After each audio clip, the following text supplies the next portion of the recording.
Powerful Content Podcast, your go-to source for content creation, strategy, and business inspiration.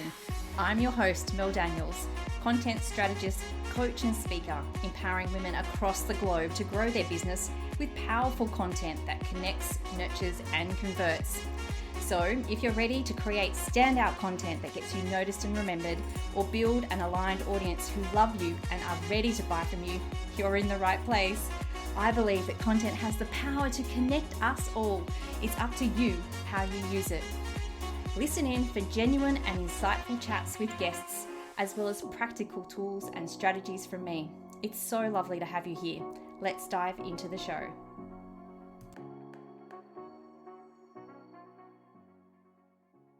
I acknowledge the Wongal people of the Eora Nation as the traditional custodians of the country that I am recording from today. I recognise their continuing connection to the land and waters. I pay my respects to elders past and present and extend that respect to all First Nation people listening today. Hello, beautiful people, and welcome to episode 117 of the Powerful Content Podcast. I have got an amazing guest with me, and I cannot wait for her to share her words of wisdom with you today. Suzi Petrozzi is a dynamic clinical psychologist, empowerment coach, and women's leadership mentor. With a passion for empowering professional women, Suzi offers transformative experiences through personalized one-on-one mentorship programs, online courses, and immersive retreats. She has shared her insights on women's empowerment, leadership, and resilience across corporate, education, and non-government sectors.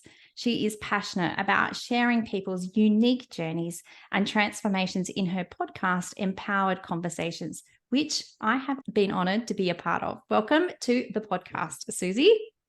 Oh, thank you, Mel. I love hearing that. It's nice when you hear someone else introduce it. Thank you, Mel. Thank you for having me, and congratulations on your podcast. Like, how cool is that? 100th and did you say 17th or 16th episode? Yes, 117. Yay. And sometimes I have to kind of like stop and really think about that, because it is amazing that there has been 117 of these amazing podcasts with amazing guests like yourself as well. So thank you so much for being here. Yeah, my pleasure. Thanks for having me, Mel.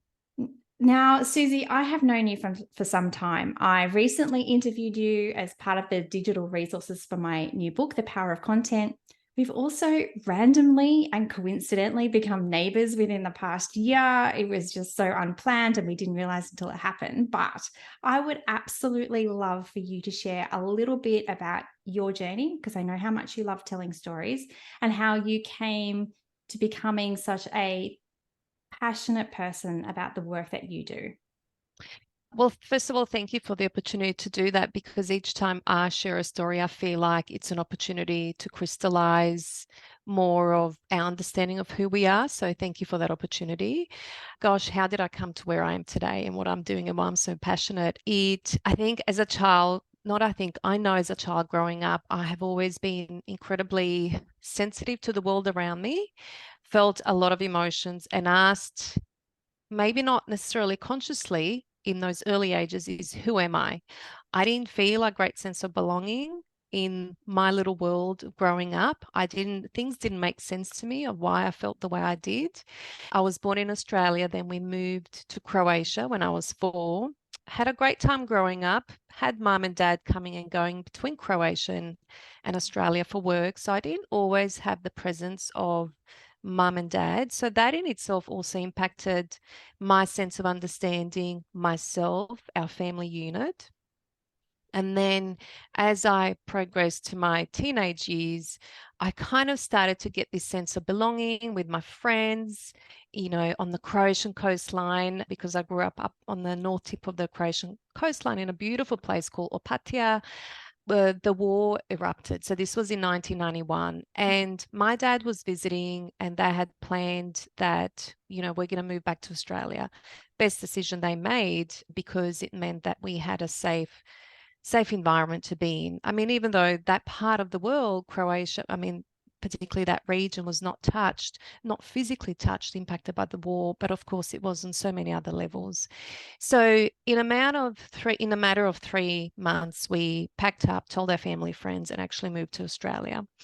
I didn't realize the enormity of what that meant for me at the time. I mean, I even tried to negotiate with my parents that maybe I can stay with my friends and then you guys visit while you go to Australia. So I always had ideas about, how things could be, even though they weren't always rational at the time. Anyway, so we moved to Australia. I was 13 when we moved. So there's the impact of leaving my friends, the impact of that time living in Croatia, having to leave, come back here. Now, what I was faced with here is actually not knowing yet again who I was. So just when I came to, kind of grasp this sense of knowing who I was, this sense of identity around that time, teenage years, I that was in a sense ripped away from me. Came here as a teenager, new school, spoke the language a little bit, had an accent. Few girls made fun of me, as they do.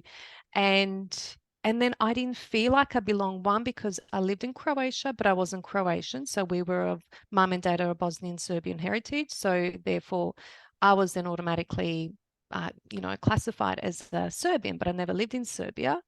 I wasn't a Bosnian because we didn't grow up in Bosnia. So who was I, Mel? Mm. And I was a teenager, feeling lost again, wondering, what is my place in the world? Who am I? And then as I need my probably 16th year or 15th, I immersed myself through my brother because he was very much into the Beat generation, Janis Joplin and those guys. He was quite an arty guy. into Eastern philosophies. And so that's how I started to explore part of myself that I felt was really locked away for a long time, not knowing who I was. And that's what brought me to wanting to study psychology so I can understand, who am I? Like, who am I? And why did I feel envy for others? So I felt envy for others who could freely speak and express themselves, because I felt so disconnected from my emotions, from a sense of understanding who I was, but also even the freedom or the permission to express myself. So then, I'm kind of fast tracking, studied psychology, worked in the mental health field for 8 years with adolescents. My first learning point there was really how to be present, because with adolescents, you've got nowhere to hide.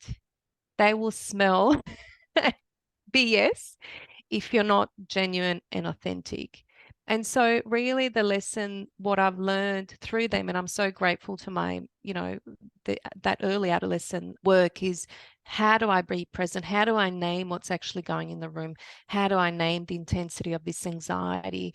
How do I bring that into the room and then work with that? That was really hard because most of the adolescents, as you can imagine, were, shut off, anxious, not feeling great about themselves, angry with the world.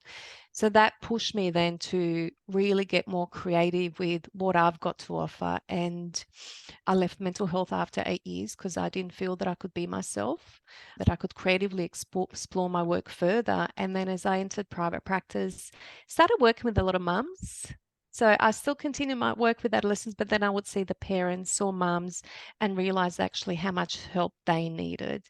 And so out of that work was, I suppose you could say, I developed the Empowered Woman Training, which was the retreats that I facilitated. So really giving women a safe space to work on themselves over 3 days and continue that work one-on-one. And now really writing about some of that, having the time to reflect on that time, to write that as a process for certainly writing for myself, but also in hope of helping someone else, to change their own story and narrative about themselves. Mm. So I hope Oh, that's thank you so much for sharing that story. I think that it really gives us some great insight as to the decisions that you've made along the way and how you actually came to do the work that you're doing right now.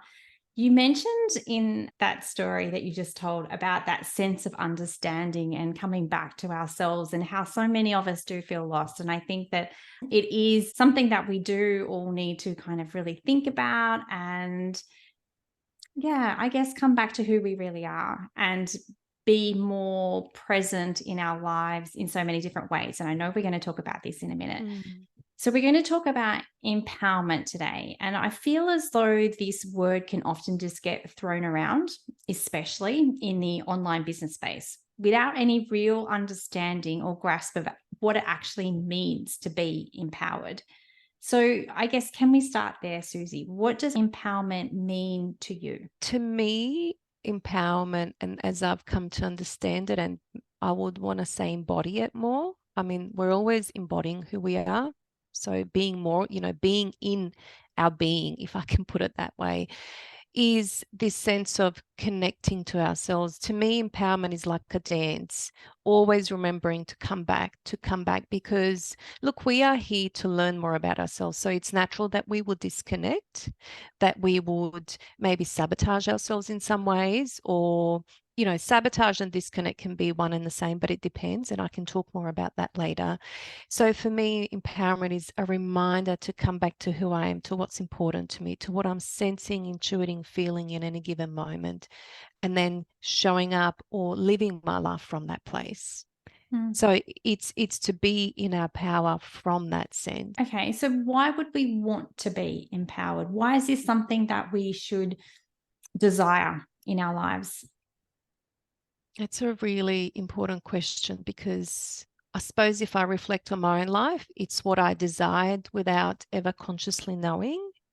But I feel that it's inherent in us to want that. It's inherent to be empowered. That is to keep coming back to ourselves. And why is that important? Because really, like, I'm just going to put it this way, and it's going to sound grim. Well, what's the point otherwise if we're not who we are? Right? Because if we're living life, and you've experienced this, Mel, I've experienced this, when we're not in alignment with who we are, and things start to feel hard, things start to feel heavy, it drains our energy, and we're not showing up as the person that we really are. We're not in integrity with who we are. So why it's important is that because it helps us, it brings us back to ourselves. And when we are who we are, when we come from that place of integrity, in alignment with ourselves, staying true to who we are, then we can also help others do that. So we're more in alignment with the work that we do, and things tend to be easier. This is where we tend to experience more fulfillment, more ease, more playfulness, laughter. We give ourselves the permission to do that. Mm. And in doing so, when we do that for ourselves, we're really, in essence, giving others the permission to do that, or showing them how to do that. Whether it be through business, through, what you're doing, whether it be through, I don't know, selling bread at a bakery, or having bakery as a business, or as a waiter, or as a bartender, as a hairdresser, or in the line of work that we do. So that's why it's important. We have an opportunity to impact from that place, from our space of who we are. And that's, like, really, if we think about it, that's magical. That's wonderful. That's the reason why we're here. Hmm. Oh, that's such a beautiful explanation. I love that so much, Suzi. I always say, when it comes to content as well, it's so funny. I always say that when you're trying to be someone who you think you should be, or to be someone else, then that's really hard work. It's when you show up with your true self, your genuine personality, you're not trying to be something else, then things become so much easier. So I think that it's really interesting that you've just given an explanation that's very similar to that, but from a life perspective as well. So thank you so much for sharing that. Yeah. So if we know that the importance of being empowered, how do we actually go about doing that? Okay. Wow. On the one hand, it's like, wow, how do we do that? There's a part of me that's thinking, wow, this is such a big question. But then I'm bringing myself back to the work that I've learned, what I've learned, right? So which is, how do I stay true to myself and everything we do in life? So me doing the work that I'm doing is about helping me do that, helping me be empowered in the same way that I'm helping someone else, I'm doing that. And so through my work, Mel, through my work as a psychologist, as a coach, as a mother, as a friend, what I've learned early on, that most important part is the presence part, which is the fact presence is one of the P's of the empowerment process. So there's 5 P's: presence, power, purpose, potential, and possibilities. So as a summary, when I'm present in who I am, I'm in my power, and I'm on purpose. When I'm on purpose, I can manage challenges with greater understanding and discernment, so that I keep deepening my potential and expanding what's possible in life. And that's been my learning so far. So how do we do it? Always keep coming back to ourselves. And a lot of these principles, I would say then maybe nothing new by way of what we're all learning about ourselves. But to me, they're like lanterns, night, the lights when we feel lost, when we feel overwhelmed. So presence is all about how do we notice where we've actually disconnected, or how do we notice what we've given our energy, attention, and awareness to? What have I been hooked into that is actually not serving me, that is draining me, and that's exhausting me? We always need to start from that space. If we start from, but Suzi, I want to understand, I don't know, what my next steps are in life. And I'm sure you would have seen this, Mel. I want to understand how to make more money, how to double my income or something like that. You know that it's all about coming to, okay, let's look at what's not working. And how do we know what's not working is looking at where do you feel out of alignment. And the reason, how we can know where we feel out of alignment is looking at where is our energy, where is our attention, where is our awareness going that is actually not filling us up with life, with passion, with joy, with excitement. And do we think of that, Susie, from a perspective of the people? Do we think about it from the perspective of the places, or do we think about it from a different perspective altogether? Okay, yeah, I think it's such a great thing to ask, Mel, because it's all of those. It's people, it's places, it's situations, it's the past. It could be a situation that's playing up in your mind about something that happened, with someone, and for whatever reason, it's been triggered by a situation because that happens. And the reason that we get triggered is to understand where is it that we haven't integrated or looked at or owned something about ourselves. Where is it that we need to acknowledge and identify something? So rather than looking at triggers as, oh, here we go, that same old thing from that kind of a victimhood stance, let's look at it as an opportunity for growth. What am I kind of needing to learn about this? Which takes me actually into potential principle, but I'll come back to, because presence is so important. Even now, how am I being present with the question you're asking me? It's like, okay, well, stop, Suzi, stop. Just be okay, like pause. Really, it's about how do I pause and not overthink something? How do I come back to myself and focus on the being rather than having and the doing? Because our society is all about the having. How do I have X, Y, Z so I can do so that I can be? Like it's the wrong way around. It is. It is. Oh my goodness. Okay. So I'm hearing then, Susie, that the first step being presence is about an awareness. It's about coming back to our true selves and accepting that and searching for the opportunities for learning. And I love how you just summed it up then. It's about being rather than having or doing. It's about being rather than having or doing. Love that. Okay, so once we have that awareness of what's happening, of those things that are draining our energy in our lives, or the things that are the opposite to that, give us the energy, what's the next step in understanding that empowerment process? So I'm going to talk about the next step, but I also want to make it known that it's not a linear process. Like the principles are not a linear process. We're always kind of moving between them. But what I would say with the acknowledgement and with the awareness and the acceptance, and acceptance is like that real radical acceptance of, you know, I don't like this. I don't like this, but I accept it. And that's the beauty about acceptance. You can disagree with something, but still accept it. Like that's. And that was a light bulb moment for me, Susie. For my listeners, I was a participant in one of Susie's retreats, and to know that there is something in my life that I really did not like. However, I could accept that fact that I didn't like it and still move on. That was just a real aha moment for me. That's still like that continues to be an aha moment for me. Well, it does because we're always moving through layers of growth. So what we've learned will come, we'll keep relearning things from a different, I suppose, growth level, from a different level of awareness. So I love that you've shared that, because it is important. So when we can accept something, you see, we can actually then truly and honestly work with ourselves. Mm. And I say ourselves because that's where the work is. I'm talking about the work with ourselves, that's where the work is. So when we've accepted something, then we move into, okay, how can we work with what is it that we're not liking? And this is moving through really becoming conscious, identifying, okay, what are the things that I do that actually gets in the way of myself? So this is where we identify what are the sabotages. So this is like another level where because we've accepted that, for example, we may have accepted that, look, I'm not happy at my work. I really don't like the environment. I don't like my boss. It sucks. And you see how everything's about the environment, which is, I'm sure it's absolutely true, right?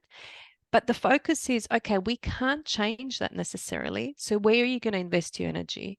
Let's look at what you can do to change your relationship to that, except the way that we work that is, what might you be doing that is not serving you, in that situation? So it might be, I'm always whinging. I'm always criticizing others. And what we do, we unpack that, unpack that until we get to the mother of them all, which is, what is that underlying sabotaging belief that keeps bringing these situations up in your life? Because we will keep experiencing things in our life until we can see that as a mirror for ourselves. Yeah. Wow. Yes. Then when we're in a toxic environment, we need to look at, okay, well, what can I do here? How can I use this as a growth tool? How can I use this as a learning experience about myself? So if I'm whinging, if I'm criticizing, if I'm not doing anything to change, how is that a parallel to the environment that you're seeing? Maybe you're seeing they're not doing anything to change. I keep talking to HR. They don't really care. Okay, well, let's bring this to yourself, because really you can't control that. What is this about? And then we get to the core belief, which might be, you know what, no one cares, no one listens to me. So when we're showing up in the world with that belief, we're not going to change, because ultimately we believe that this is how the world is. And so, but when we can see that on paper, it actually becomes quite an eye opener, because one, there's distance. We've externalized it. There's distance between us and that. And then there's a decision making process. Internally, something happens around, what do I want to do with that? Which is really being honest with ourselves. Well, that's not the person that I want to be, because actually that's not who I am at the core. And so we start to make changes around that. And that's really, when we can own that and look at that, to me, that's what it means to be in our power. When we can own that we're angry, when we can own that, for example, we feel shame about criticizing, or we feel shame about being dishonest with ourselves, or whatever. When we can own that, that is moment of power. That is moment of, that moment of vulnerability is where our power comes from. Yeah. And I love the idea of power. Like when I talk about content, I talk about powerful content. And I think that some people think of power as a place of control, as a place of real, like masculine type energy, of loud, of brash. Whereas powerful is quite the opposite. Powerful is those quiet inner moments. It is those moments where you can really identify those beliefs that are shaping your world, and like you said, make the decision and then make the changes if that's what you choose to do. So power isn't necessarily this big, bold, loud, brash thing that you Yeah. want in your life. It's those beautiful, quiet inner moments. Yeah. And I love how you've said that, because I think it's important for us to understand the other side of power, the other way of power, the other way of being, so that doesn't have those negative connotations. And it's very individual what power can mean for someone. For someone, power can be really intimidating, that whole understanding, because it means owning our anger. And as women, to own our anger, to voice our anger, can be quite, I was going to say scary. Yeah, maybe scary, but it's almost like it's so entrenched in history that we don't do that, that we can't do that. So when we come to feel the intensity of anger, it can be easy to shut it down. Yet Mm, when we feel into our anger, and feeling into anger isn't going around screaming, yelling, but it's just mm, feeling into the anger. To me, that's power too. mm. I love that. I love that description. So we have moved through presence, we've moved through power, and like you said, I know it's not a linear journey, No, but yeah. the next P was purpose.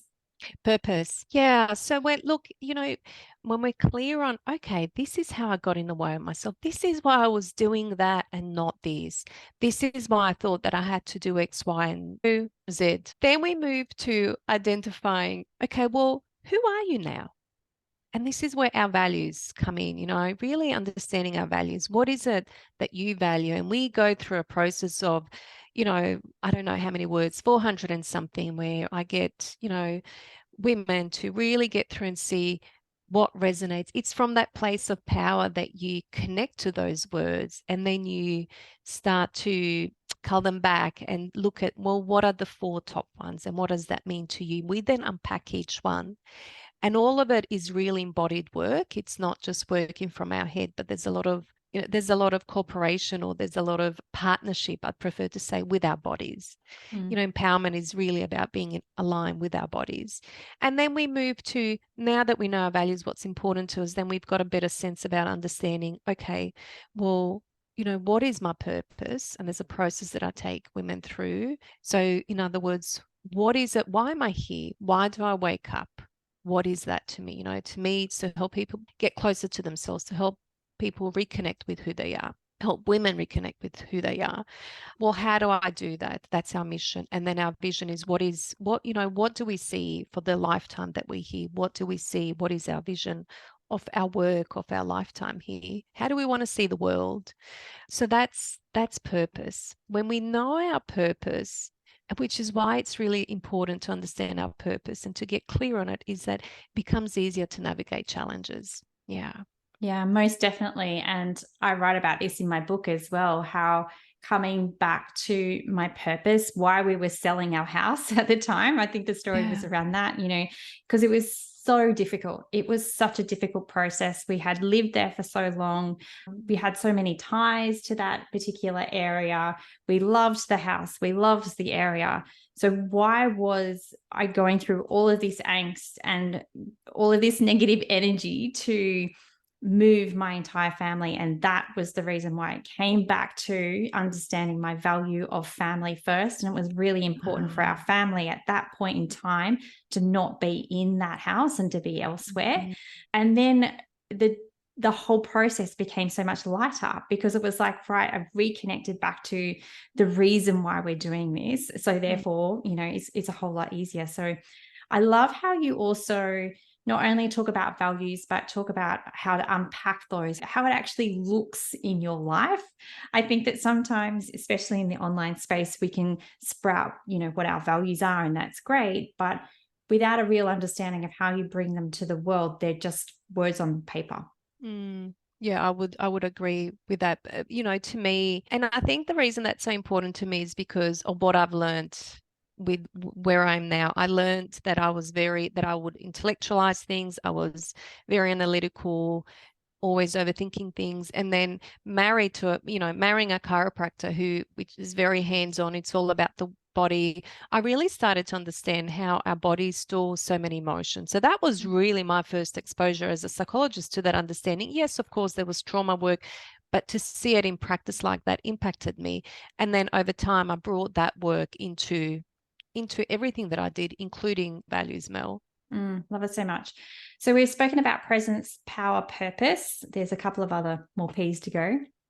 So briefly, next one is potential. So when I'm present, when I'm in power, when I'm on purpose, then I really can navigate situations, challenges, problems from a place of, I suppose, from a place of staying in the question. And the questions really are, when we hit an obstacle, when we feel like things are not going our way, when we feel triggered about something, the questions that I invite my clients, women, to ask is, rather than blaming, rather than, creating a drama or a story that may not be there, asking the question, which helps us to unhook, what am I needing to learn from this? What is the opportunity in this? What am I not seeing in this situation? What is this situation trying to show me? And what it does, it creates this, again, presence. It helps us bring back into our presence, into our power, because we're opening ourselves up to learning, maybe how we sabotage ourselves, right? How we have to control things, perhaps. And then purpose. Oh, well, that's just taught me how I grow, or that's taught me how to have a better relationship with my daughter, right? Which then I can use for my work with my clients. So potential. And when we do that, really, literally what we're doing, when we ask the question, we stay in the question, we're expanding our awareness, hence potential. Mm. Because awareness, attention is energy.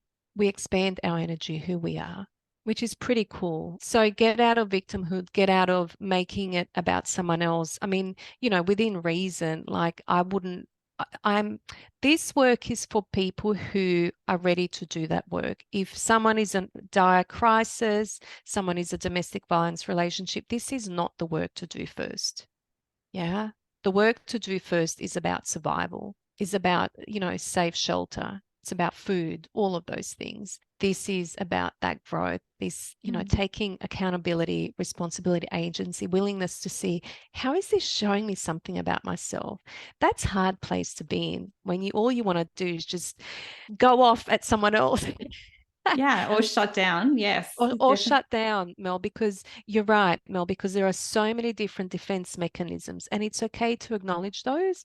It's okay to acknowledge if I find it really hard to do that, but your awareness or maybe your willingness to do that will open you up to that over time.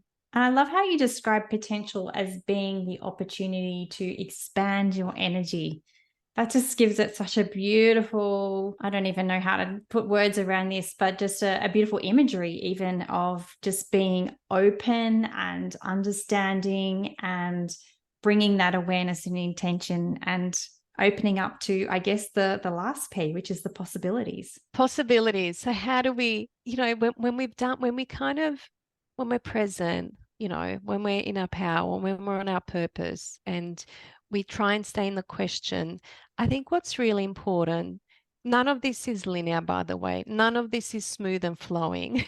It's topsy-turvy, and we judge ourselves. This is where in order to keep expanding what's possible, the three things that are really important is gratitude. Yeah, gratitude for what we have, for where we're at, for what we're learning ourselves, for the people that we have in our life. Self-care. This is something, Mel, that I'm sure you would agree to, but as someone in my 40s now, nearing late 40s, I'm learning on a whole new level. Sleep, really time out by myself, practices that help me connect, like journaling, even art journaling. So painting, we're just built a studio that's going to help us as a family just get into our art zone more.